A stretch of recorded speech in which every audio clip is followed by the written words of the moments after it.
입지적으로 정말 잘 선점해서 투자를 하신 것 같아요. 83억으로 매입해서 건물을 다 지었지만 104억에 팔았으니까 정말 큰 손해를 보고 매각을 했다라고 볼 수 있을 것 같습니다. 아무래도 일적고 사선 제한을 많이 받다 보니까 사실 5, 6층은 의미가 없습니다.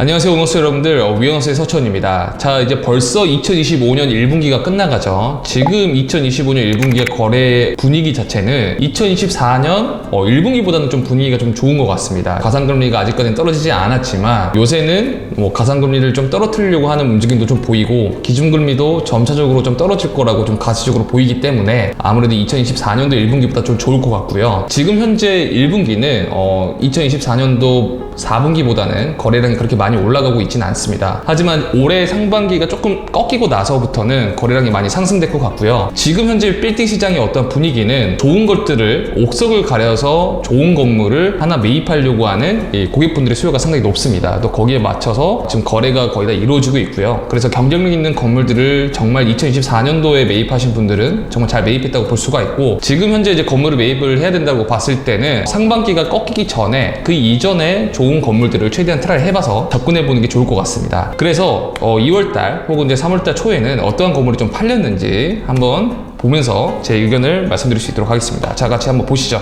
여러 개를 갖고 왔고요. 뭐 한남, 강남, 뭐 성수, 뭐 여러 가지를 좀 갖고 왔으니까 하나씩 보면서 좀 설명드릴 수 있도록 하겠습니다. 자, 첫 번째 건물입니다. 한남동 729-68번지가 거래가 됐고요. 매매금액 85억, 대지평수가 50평에서 조금 빠진 49.91평, 제2종 일반 주거지역이죠. 중고년도는 84년, 연면적은 94평 정도 됩니다. 지하 1층부터 지상 4층으로 되어 있고, 건물 사진상으로 봤을 때는 외관 자체가 정말 좀 깔끔하죠. 1984년도 건물인데 2016년도 혹은 2017년도 사이에 한번 리모델링 거친 건물입니다. 그래서 단순 토지 평당가로 봤을 때는 1억 7,031만원 정도의 거래가 됐고요.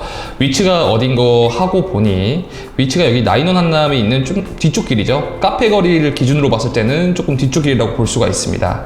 요새 카페 거리 분위기가 이전보다 지금도 계속 더 좋아지고 있어요. 그래서 한 평당 임대료가 30만원 넘어섰고, 브랜드가 입점해 있는 한 평당 임대료를 보니까 50만원 이상 내기도 하더라고요. 아무래도 그런 임대료 자체는 보수적으로 봐야 되기 때문에 나중에 점차 떨어질 수는 있지만, 지금 현재 한남동 카페 거리의 임대료 수준은 적게는 한 28만원에서 많게는 50만원까지도 간다 라고 레인지를 좀 예측해 주시면 좋을 것 같고요. 요새 뭐 매매 호가 같은 경우에는 평당 2억선은 기본적으로 부르시는 것 같아요. 물론 이제 2억선에 부르는 경우는 건물 형태가 다 갖춰져 있고 어느 정도 임대 수익에 대한 인컴이 고정적으로 들어온다는 가정하에 2억 정도 부르는 것 같고요. 반면에 건물 자체를 좀 손봐야 된다. 예를 들면 여기 한남동 카페거리 쪽은 특징 자체가 일반 근생 건물보다는 상가주택이 상당히 많죠. 1, 2층은 근생이지만 상층부는 뭐 다가구인, 이런 건물들은 호가 자체가 한 1억 7천 정도 부르는 것 같고요. 근데 현실적으로 거래가 되려면 한 1억 5천 정도는 되어야 된다라고 볼 수 있습니다. 그래서 이쪽 자체가 카페거리 메인이라고 볼 수가 있고, 여긴 조금 뒤쪽인데 이 건물 자체도 80억대 중반에 건물 자체는 이미 전부 다 이제 리모델링이 됐고 임차만 받아서 고정적으로 인컴만 받으면 된다라는 점에서 유통으로 접근해서 매입을 하신 것 같고요. 단순 토지 평당가가 1억 7천 정도이기 때문에 뭐 나쁘지도, 그렇다고 너무 잘 매입하지도 않은 적정 사례라고 볼 수 있습니다. 자, 다음 걸로 넘어가도록 할게요. 신사동 593-29번지가 거래가 됐습니다. 매매금액 120억, 대지평수 60평, 용도지역은 2종 일반 주거지역이고요. 97년도에 건물이 준공이 됐지만 2023년도에 증축 및 대수선을 통해서 연면적이 151평으로 탈바꿈이 됐습니다. 그래서 지하 1층부터 지상 4층인 건물이고, 단순 토지 평당가로 봤을 때는 1억 9,894만원, 약 평당 2억 정도라고 볼 수가 있습니다. 이 건물은 2021년도에 65억에 매입을 하셨다가 그로부터 2년 뒤인 2023년 5월 달에 근린생활시설로 전부 다 용도변경한 다음에 90억에 매각을 했고요. 2023년도에 90억에 매입하신 분이 건물 자체를 중축하고 대수선을 다 해서 120억에 다시 건물을 매각한 사례입니다. 그래서 여기 입지가 보시면 여기 압구정역 기준으로 봤을 때 여기 왼쪽은 이제 가로수길하고 세로수길, 나로수길이 있는 쪽이고요. 오른쪽은 여기 압구정 도산대로 이면이라고 불리는 이쪽인데, 여기 위치한 코너 건물이에요.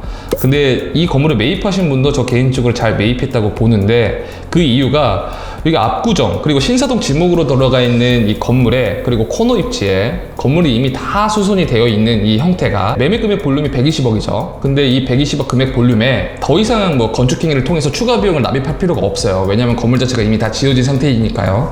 그런 거 봤을 때 120억에 신축 건물을 코너 입지에 매입했다는 거는 매입하신 분도 그렇고 매각하신 분도 그렇고 리즈너블하게 거래가 성사가 됐다라고 좀 볼 수가 있을 것 같습니다. 아무래도 이제 신사동이나 청담동 그리고 학동로 기준으로 북쪽 상급지에 있는 건물들 같은 경우에는 단순히 토지 평당가로 판단하기가 어려워요. 이 여기 입지에 우리가 들어갈 수 있냐 없냐 이거를 판단하는 게 제일 중요하거든요. 이럴 때 실제 투자금이 제일 중요합니다. 그렇기 때문에 매매 금액 볼륨이 중요한 거고요. 예를 들면 저희가 뭐 한남 3구역이라든지 아니면 다른 지구에 투자할 때도 금액 볼륨은 막 60억, 70억인데 오히려 마이너스 P가 나오는 경우도 있습니다. 반면에 실제 투자금은 5억에서 10억 정도를 살 수 있지만 P가 막 6, 7억 붙어 있는 거 볼 수가 있죠. 그러니까 접근성에 따라서 금액 볼륨을 생각을 해야 된다는 거고, 이 건물 같은 경우에는 신사동이라는 상급지에 건물을 더 이상 신축할 필요도 없고 건축행위가 더 이상 들어가지도 않은 이 건물 자체를 평당 2억 정도에 매입했다고 하면 저는 잘 매입했다고 생각이 듭니다. 자, 다음 건물로 넘어가도록 할게요. 네, 신사동 654-12번지가 거래가 됐습니다. 매매 금액은 172억,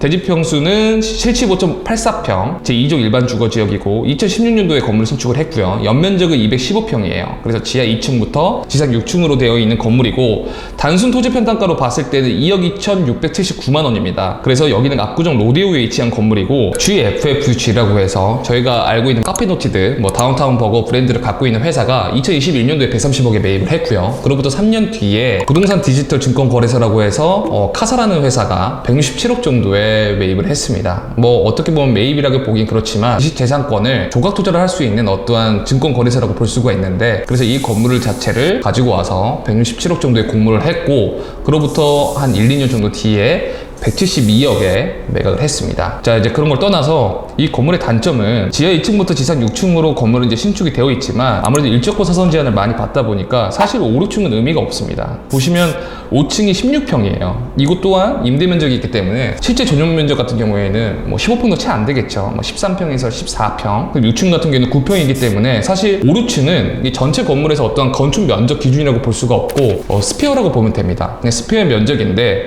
어떻게 보면 건물 층수를 최대한 높게 올려서 통임대로 맞추려고는 했지만 그게 또 잘 안 됐던 그런 건물이었던 것 같습니다. 그래서 위치는 여기 도산공원 기점으로 압구정 로데오 이면에 위치했고 여기 안쪽에 위치한 이 건물이 최근에 이제 거래가 됐습니다. 저 개인적으로는 172억에 매각을 했다고는 하지만 아무래도 2억 2천이라는 볼륨과 건물의 활용도로 봤을 때는 정말 잘 매입했다라고 볼 수는 없을 것 같습니다. 자, 다음 건물로 넘어갈 수 있도록 하겠습니다. 삼성동 169-1번지가 거래가 되었습니다. 매매가 746억 5천만 원, 대지평수 308평, 토지 평당가는 2억 4천만 원 정도 되고요. 제3종 일반 주거지역이고 87년도에 준공이 됐어요. 그리고 연면적은 1370평, 지하 3층부터 지상 7층으로 되어 있고 이 건물 자체의 소유주가 재단에서 갖고 있었습니다. 그리고 나서 2025년도 2월 달에 746억 5천만 원 정도의 거래가 됐고요. 그래서 전체 지금 건물 자체는 사무실 용도로 쓰고 있었고 일부 직용으로 쓰고 있었어요. 그래서 직용 부분도 쓰고 있지만 다시 임대를 맞춘다고 하더라도 매매가 대비해서 수익률이 2%는 안 넘어갈 것 같아요. 그래서 많이 나와야 뭐 1% 중후반 정도, 거기에 건물 관리비라든지 뭐 텍스, 기타 FM 시설 관리 비용까지 다 뺀다고 하면 실질적인 수익률이 1% 미만이라고 보여집니다. 그럼에도 불구하고 이 건물을 2억 4천에 매입한 위치는 어디냐라고 봤을 때는 삼성역 8번 출구에 나와서 GBC 수혜를 받는 바로 직격탄에 위치한 이 건물이 거래가 됐습니다. 삼성동 같은 경우에는 이 GBC의 이런 호재가 정말 이제 10년이 넘어가고 있는데도 불구하고 주변에 정말 신고가가 많이 발생되는 것 같아요. 아무래도 750억 정도 되는 규모를 단순히 투자 목적으로 여기를 투자를 했다, 파킹을 했다라는 거는 나중에 이 건물이 뭐 1000억 이상 갈지는 정말 머릿속에 잘 그려지지가 않아서 법인이 사업 목적으로 매입을 했지 않았을까라는 게 제 개인적인 생각입니다. 삼성동 이 GBC 근방에 뭐 500억 이상으로 팔려 있는 이런 건물들은 제가 뭐 예측하기에는 크게 의미가 없을 것 같아서 다음 걸로 넘어가도록 하겠습니다. 다음 번은 738-26번지입니다. 이 건물이 거래가 됐고요. 매매금액 104억, 대지평수는 82.64평, 제2종 일반 주거지역이고요. 2024년도 6월달에 준공이 됐고 연면적은 220평, 지하 1층부터 지상 5층으로 되어 있었고, 이 건물이 단순 토지 평당가로 봤을 때는 1억 2,585만 원에 거래가 됐습니다. 근데 이 건물 같은 경우에는 2022년도 7월 달에 83억 정도에 매입을 했어요. 그 당시에는 건물을 신축해야 될 신축 부지였습니다. 뭐 다가구였기 때문에. 그래서 이 건물을 매입을 해서 건물을 신축을 한 거죠. 대략적으로 공사비를 러프하게 계산하고 싶다고 하시면 연면적 기준으로 뭐 1.3배, 1.5배 정도로 곱해주시면 됩니다. 그랬을 때 1.3배는 뭐냐? 저희가 생각하는 연면적하고 시공 면적하고는 달라요. 그러니까 공사 면적하고는 전혀 다르죠. 그래서 보너스 면적이라고 일컫는 뭐 테라스, 뭐 기타 안 보이는 면적들까지 다 포함을 했을 때 그런 것들도 연면적 기준으로 삼아야 되고 공사 면적 기준으로 삼아야 되기 때문에 그 정도로 곱했을 때 한 240 정도 되겠죠. 그러면 얼추 잡아서 저희가 러프하게 한 20억에서 24억 정도 공사비가 들어간다고 했을 때 벌써부터 원가 자체보다 매매 금액이 더 싸게 팔렸습니다. 거기에 들어가는 2022년도에 매입을 해서 건물에 들어가는 뭐 설계 비용, 뭐 감리 비용, 부대 비용, 건물의 취득세, 그 다음에 텍스, 거기에 가장 또 필요한 또 금융비용. 왜냐면 건물을 지어가면서 계속적으로 이자를 발생을 해야 되잖아요. 그런 거 다 감안했을 때 이 건물을 매입하신 분은 83억으로 매입해서 건물을 다 지었지만 104억에 팔았으니까 사실상 이제 수치상으로 말하는 건 좀 그렇고 정말 큰 손해를 보고 매각을 했다라고 볼 수 있을 것 같습니다. 그래서 이 건물도 아까 앞선 말씀드렸던 것처럼 사실 5층이나 4층 면적 자체가 크게 의미가 없어요. 5층에 12평, 13평이면 전용 면적으로 기준으로 따지면 10평 정도 나오겠죠. 5평은 단독 면적으로 임대료의 자체를 개별 임대료 뺄 수가 없습니다. 그렇기 때문에 4층, 5층으로 연계해서 같이 빼거나 아니면 통임대를 포커싱을 하고 5층을 어떻게 보면 COC로 만들면 되지 않을까라는 생각으로 건물을 지으신 것 같은데, 이 건물은 장기간 공실이었고요. 공실인 상태에서 결국에는 이 건물을 매각하신 것 같습니다. 큰 손해를 보고요. 그래서 위치가 어딘가 하고 봤더니 노는역하고 신노는역이 여기 이면이에요. 여기는 사실 강남이 아닙니다. 반포동은 지목으로 따져도 서초구죠. 반포동에 저희가 투자해야 될 거는 사실 아파트 말고는 건물 쪽으로 투자하시는 건 별로 추천드리지는 않습니다. 대부분 제외하고요. 이전 영상이나 그 이전 영상이나 조금 과거에 올렸던 영상에서도 몇 차례 말씀을 좀 드렸었는데, 여기 신사역 노년역 이면 뭐 잠원동, 반포동 이런 쪽들은 사실 강남으로 불리우기가 어렵고 주택가가 많이 즐비하기 때문에 이쪽으로 건물 검토를 안 하시는 게 제일 좋다고 말씀을 많이 드렸었어요. 여기에 대한 반증은 임대료 자체가 높지가 않습니다. 당연한 얘기겠지만 여기에 통임대로 2천만 원, 3천만 원 들어갈 바에는 조금 더 인프라가 더 확충되고 직장인들이 많이 모여있는 신노현역 이면이나 뭐 강남역 쪽으로 좀 가겠죠. 네, 그런 거 봤을 때 이쪽은 단독적으로 뭐 사옥을 쓰면서 프라이빗하게 나만의 사옥을 쓸만한 그런 입지는 아니다. 정말 주택가라고 볼 수 있기 때문에 사실 이쪽 라인 섹터가 2021년도부터 2023년도까지 무리하게 투자하셨던 분들이 상당히 많아요. 뭐 단독 다가구 건물을 뭐 평당 1억, 평당 1억 2천 뭐 이렇게까지도 매입하신 분들 상당히 많은데, 제가 이 영상을 보고 있는 예비 건물 투자자분들을 위해서 제가 말씀을 좀 감히 드리자면, 이쪽 지역에 평당 다가구나 뭐 다세대 건물이나 토지를 뭐 1억이나 1억 2천 정도에 매입하셨다고 하시면 시세 차익이 남기가 상당히 어려울 겁니다. 그렇기 때문에 여러분들이 건물을 검토하실 때는 내가 꼭 사야 될 만한 입지를 생각하시지 마시고 피해야 될 입지가 반드시 있다는 거를 염두하시고 매입을 하셔야 됩니다. 그래서 한 가지를 마지막 더 첨언하자면, 저희가 봤을 때는 여기 경부고속도로 막혀있는 이쪽 지역에 투자를 되도록이면, 정말 싸지 않으면 투자를 지양하라고 좀 말씀드리고 싶고요. 그 다음에 여기 역삼역 아래쪽도 되도록이면 정말 싸지 않는 이상은 투자를 지양하라고 좀 말씀드리고 싶습니다. 그리고 여기 언저기 이면, 그 다음에 여기 영동시장 여기 이면 정말 싸지 않는 이상은 투자를 조금 더 지양하시고 조금 더 비싸더라도 상급지로 가는 게 맞다고 생각이 듭니다. 자, 이제 다음 건물로 넘어가도록 하겠습니다. 예, 남영동 3-1번지가 좀 거래가 됐어요. 매매금액 42억, 대지평수는 38평, 평당 1억 1천만 원이죠. 74년도에 지어졌고 연면적이 44평밖에 안 돼요. 그리고 지상 2층 건물이죠. 그래서 이 건물이 평당 1억 1천 정도에 거래가 됐다는 건데, 위치가 어딘가 하고 봤더니 숙대입구역에 위치한 건물입니다. 제가 예전에 여기를 현장 답사 영상을 좀 찍었었는데, 일로 가보시죠. 근데 이 건물 괜찮은 것 같아요. 왜냐면 여기서 차량을 정차를 하잖아요. 이쪽 옆쪽에. 이제 여기가 남영동이고 이쪽이 상당히 좋아요.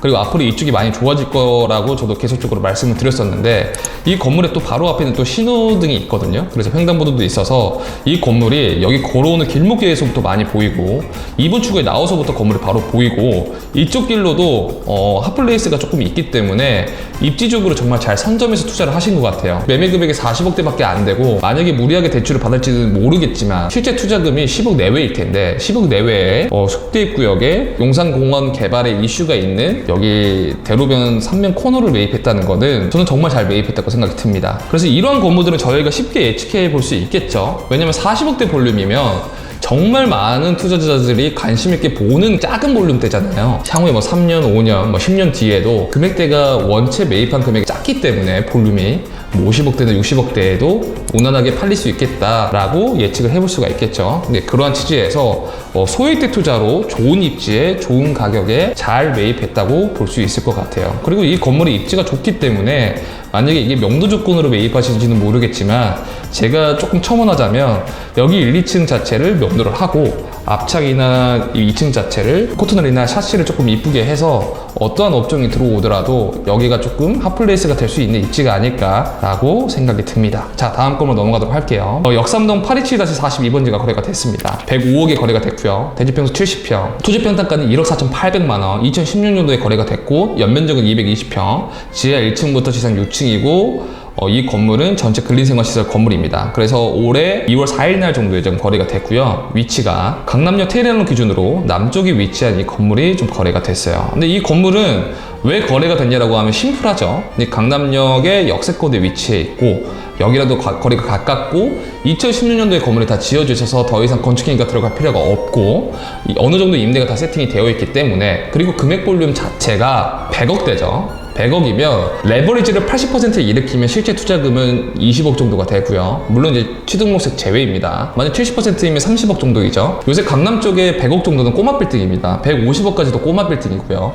그런 거 봤을 때 강남역 역세권에 신축된 건물을 100억 정도에, 그리고 근린시설이 1층부터 2, 3층까지 다 들어갈 수 있는 이런 상권에 이런 건물을 매입할 수 있었던 거는 선택지가 많지 않아서 잘 매입한 사례라고 볼 수가 있습니다. 자, 다음 건물로 넘어가도록 하겠습니다. 청담동 83-5번지고요. 매매금액 149억, 대지평수는 86.7평, 토지평당가는 1억 7,186만원, 제2종 일반 주거지역이고요. 중공년도 94년도, 연면적은 163평, 지하 1층부터 지상 3층으로 되어 있습니다. 그래서 이 건물이 올해 1월달에 좀 팔렸다는 거고요. 이 건물은 전체 명도가 되는 조건이었어요. 그리고 용도 변경도 이미 해놨던 건물이었습니다. 그래서 위치가 여기는 청담동이라고 볼 수 있습니다. 제가 저번 영상에도 말씀드렸다시피 여기 정식당, 이 고센 라인, 이 디귿자 이쪽 라인이, 그리고 이쪽 이면이 물건지가 잘 안 나옵니다. 그리고 물건지가 호가보다 정말 많이 저렴하게 잘 안 나오는 입지 중에 하나예요. 그런데 이런 입지가 4m 도로이지만 150억대, 평당 1억 7천 정도에 매각이 됐다는 거는 매각하신 분도 조금은 아쉽지만 잘 매각하셨다고 볼 수도 있을 것 같고, 매입하신 분도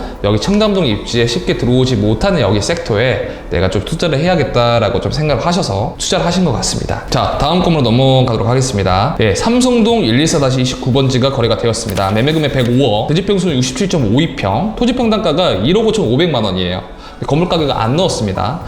준공연도는 2024년도, 연면적은 202평, 지하 1층부터 지상 7층인 건물이고요. 이 건물이 2025년도 1월 달에 105억 정도가 거래가 됐습니다. 이 건물의 위치가 어딘가고 봤더니 여기 선정능력하고 삼성전자역 여기 가운데에 위치한 코너 건물이에요. 네, 북향 코너 건물인데, 보시면 아무래도 이 면적이나 입지 자체가 북향으로 향해 있기 때문에 일직고 사선 제한 없이 거의 다 잘 올렸죠. 그래서 지하 1층부터 지상 6층까지 올렸고 2층부터 6층까지 거의 면적에 스페어 면적이 거의 없어요. 그래서 고르게 잘 올라갔고 건물도 잘 지어진 것 같아요. 이 건물을 매각하신 분은 2020년도에 이 건물을 50억대 초반 정도에 매입을 했어요. 그리고 나서 건물을 신축을 했죠. 건물을 매각하신 분도 정말 합리적인 가격에 잘 매각을 하셨고, 건물에 매입하신 분도 잘 매입한 사례라고 볼 수가 있습니다. 보통 저희가 건물 검토를 할 때 건물이 신축하게 된다고 하면 건물 가액 자체를 넣어서 평가를 하시는 분들이 상당히 많잖아요. 물론 이제 대형 건물이면 건물의 가치나 건물 가액, 그리고 연면적이 정말 나도 중요합니다. 하지만 꼬마 빌딩부터 중형 정도의 되는 건물들 같은 경우에는 사실 건물 가액 자체가 크게 의미가 없다고 저는 생각이 듭니다. 저희가 쫓아야 될 거는 단순 토지 평당가가 내가 생각하는 토지 평당가의 적정 가격으로 제한을 받았냐, 아니면 적정 가격으로 이 건물이 시장에 나왔는지, 이게 제일 중요하다고 생각이 들어요. 왜냐면 여러분들도 다 아시다시피 건물 가액 자체는, 그리고 건물 자체는 감가상각이 되기 때문에 5년 정도만 지나가더라도 이게 지금 뭐 건물 가격 자체를 평당 1000만 원을 쳐야 됩니다, 뭐 800만 원을 쳐야 됩니다, 이거에 대한 명확한 어떠한 가이드라인도 없을 뿐더러 그렇게 매겨서 판단하는 게 조금 어렵습니다. 그렇기 때문에 내가 생각하는 토지 평당가가 적정 가격이라고 하면 여기에 플러스 뭐 20% 혹은 뭐 30% 정도 건물이 내가 손댈 거 없이 신축 건물이라고 하면 괜찮은 건물이 아닌가, 나만의 기준을 조금 세워서 보는 게 제일 중요하고요. 이 건물 또한 105억의 낮은 금액의 볼륨, 그리고 2024년도에 건물을 신축을 했죠. 그리고 입지 대비 금액이 평당 1억 5천입니다. 작년에 신축했는데도 불구하고요. 그리고 이 건물 같은 경우에도 내가 공격적으로 대출을 받는다고 하면 부대 비용 다 포함해서 한 25억에서 26억 정도로 매입을 할 수 있겠죠. 그런 거 봤을 때 저는 잘 매입했다라고 볼 수 있을 것 같습니다. 자, 다음 건물 넘어가도록 할게요.